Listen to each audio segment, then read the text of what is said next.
I mean, we wanted to have you on today because it's a very special day. For y'all that are tuning in, day.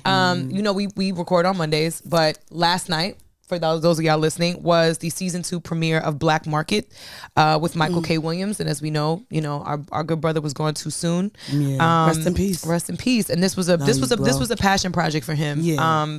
Which, I mean, anybody from New York, not just fans of The Wire, but anybody from New York in general knows how passionate and active Michael K. Williams was in the community, in every community, not just in New York, but in Baltimore and DC and Philly as well.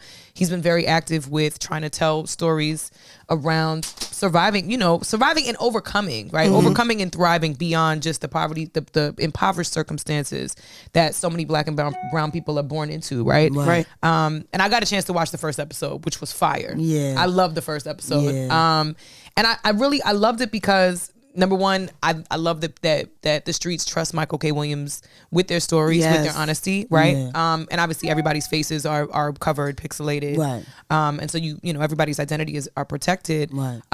But then I also love that he got a chance to sit down with Fat Joe, because I'm like, you had to do a subtle flex, you know what I'm saying? It's like Michael K. Williams on his journalism shit with sitting down with people in the streets, many hats, but then he's like, hold on, let me call in a favor real quick, call my homie and get Fat Joe to sit down. And Fat Joe said something really interesting, just around like the game of scamming in general, how it's evolved from when, like, Michael K. said he was scamming in the late 90s and trying to figure it out till now.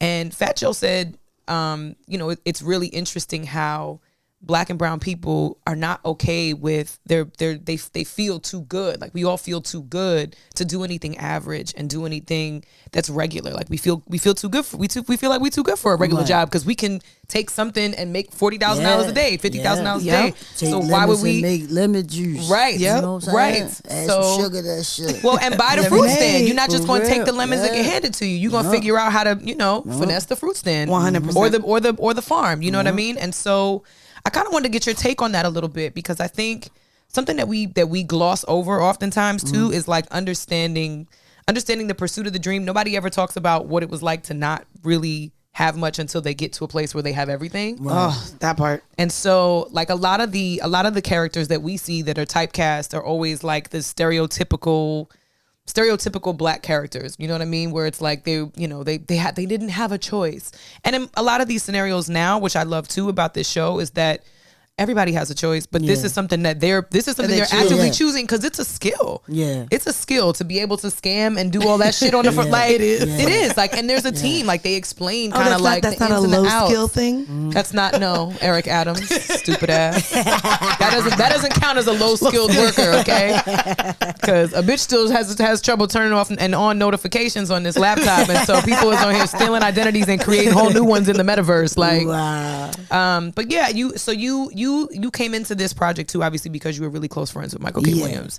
Yeah. How did that kind of transpire for you, and what do you feel like you're bringing to this show as well? I'm just, like bringing my brother voice a little louder, because he's not here to, speak up. Yeah. I cannot fulfill his shoes at all. I'm not trying to. Right. But, he left some work out here that's, unfinished. And if I can, yes, that's my brother. I know he'll do it for me. Yeah. If, vice versa. So, and it's just like our friendship and our sister and brothership. Yeah. It's just so strong. I don't even call us friends. Right. That's my brother. Right. You know what I mean? And, I just thank Jamie, Dion, and what's that? Bridget. Yeah, Brittany. Yeah, just to, allow me to help them finish his project, because they just knew how much we love each other. Like, it's real love. It's not nothing, I see him on set or something. Nah. Right. Y'all talk every day. Every other day, every 3 days. If he don't hear from me, if I don't hear from him, I'm sending him a little text like, boy, what's up with you? You know what I'm saying? Yeah. Shit like that. But, it don't go past a week. You know what I mean? Just send a heart or something. You know what I mean? Just to check on if we don't talk, because I know you busy. Yeah. So, it was just, it was just an honor. And then just looking at him talking is just, Yeah, I mean, everybody got emotional in that motherfucker. Yeah. So, you know, it was like. What is your connection to the project in terms of these people are making a means, whatever necessary? Right. Do you have family members that resonate with some of the stories that are shared on this show? Were you at all involved in anything? I mean, everybody, you know, I ain't trying to do it like that. But yeah, I just want to know. Like, everybody your got, connection to that. scammer, friends, or family, Yep. whatever. Right. That ain't nothing. You know what I mean? But, you know, I got a few friends, like, because I'm the best of both worlds. I'm in the gay world, I'm in the straight world. And, you know, the episode that I had helped narrate a little bit, you know, it's about body modification. Did I say it right? Yeah. So Yes, body modification. Yes. I love the PR training. yeah. Modification is a good word. I would have Good ass word for I would have this. said It some more other shit, brother. But you know, it's about, I mean, like some bodybuilders. One Right. part about bodybuilders. I see them making shit on the stove. I'm like, I learned something. So Oh, I'm wow. like, but you know what I mean, my brother gave them a voice because, like he said, everybody can't go to the regular doctor and get the real. You know what I mean? They got to go over here and get these ass shots in the alley or something. So you know what I mean? Or they got to go over here and get these steroids in the kitchen. You know what I mean? Lay up on this table right here. Right. Bend over, let me shoot it in your ass. No, you know what I mean? Right. So I mean, you know, Mike just giving them a voice, the voiceless a voice. Yeah. Well, you brought up your sexuality, but I wanted to bring so Bridget and I actually got to meet Michael K. Williams after one of our tapings of See the Thing Is. He was at our studio. He came in, dope guy. This was also during the time that he was fly.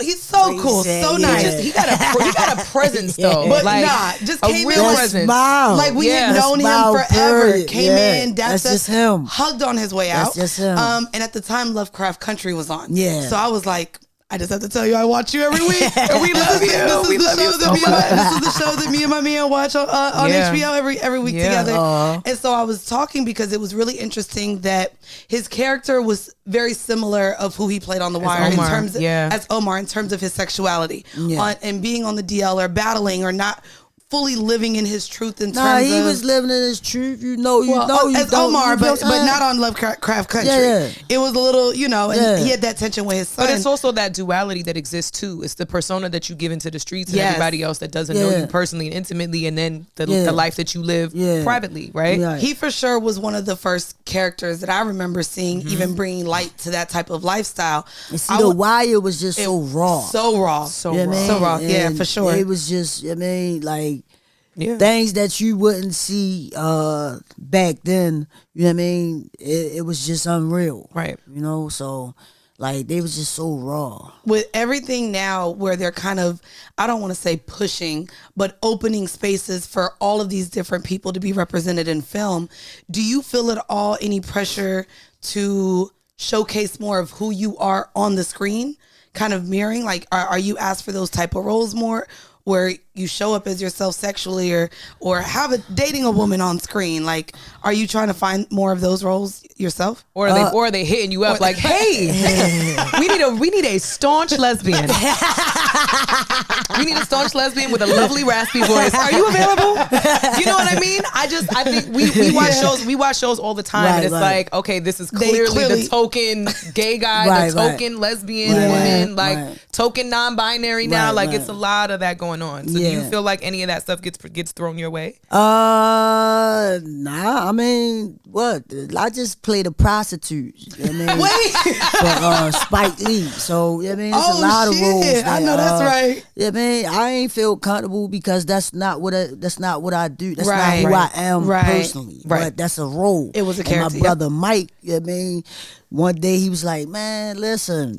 Do you want to be typecast or do you want, broaden your acting skills? And I was like, yeah, because I want more money. I don't want to just play gangster roles. I could do that all day. Right. And he came to me about the Spike joint and he was like, no, you got to do a photo shoot. Man. How was that? What did they put you in? What What did they put you in the photo shoot? He put me in. I'm gonna see y'all the flicks. He put me in red bottoms. Not you. When I try to walk, I almost broke my neck. So I just had to lay on the chair like this and just you go have to flick it up. I was uncomfortable. He talking about, yes, you look pretty, man. Shut up, man. I don't want to hear that shit. You're like, I can't fucking walk. Yeah, for real. I can't even breathe in this shit. Wait, were you laying on the couch like Rose on like Titanic? Girl. Have you seen the movie Titanic? Probably long. No, I don't think so. Shit. Probably, God damn it. that shit too long, man. That's what she said. I refuse. I was like, I already know the end. I know the end. The boat gonna sink. The boat gonna sink. The boat gonna sink. Stay all the hours for that. So I'm gonna watch this rich girl have all these sneaky links with this poor boy on this boat for 3 hours, and then they all gonna die. Like everybody gonna die. And like, no, I'm good. All right, never mind, y'all. I tried to get a 2 up on Bridget. I guess not. No. Fuck that movie. Fuck that movie. It was way too long. I'm not playing with you. You're crazy.